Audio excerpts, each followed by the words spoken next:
শিক্ষা উপদেষ্টার পদত্যাগের দাবিতে চট্টগ্রামে সড়ক অবরোধ করে বিক্ষোভ করেছে শিক্ষার্থীরা। মঙ্গলবার দুপুরে নগরীর ১৬ শহর এলাকার শিক্ষা বোর্ড ভবনের সামনে অবস্থান নিয়ে সড়ক অবরোধ শুরু করেন তারা। এই সময় তারা শিক্ষা উপদেষ্টা ও শিক্ষা সচিবের পদত্যাগের দাবিতে বিভিন্ন স্লোগান দেন।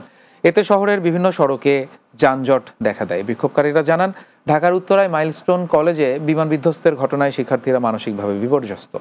শিক্ষার্থীদের মানসিক অবস্থার তোয়াক্কা না করে এইচএসসি পরীক্ষা পেছাতে গড়িমসি করায় শিক্ষা উপদেষ্টাকে পদত্যাগ করতে হবে।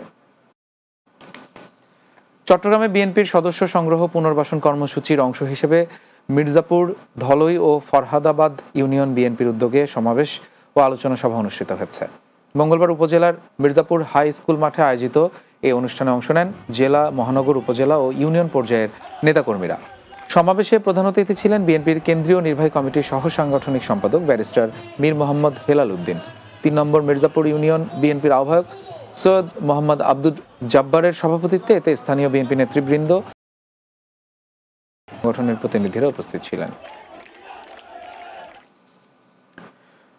চট্টগ্রামে অতর্কিতভাবে হামলা ও প্রাণনাশের চেষ্টার প্রতিবাদে সংবাদ সম্মেলন করেছে ভুক্তভোগী ব্যক্তি। সকালে চট্টগ্রাম প্রেস ক্লাবের এস রহমান হলে এই সংবাদ সম্মেলন অনুষ্ঠিত হয়। এতে লিখিত বক্তব্য পাঠ করেন ভুক্তভোগী শেখ মোহাম্মদ রফিকুল ইসলাম বাবলু।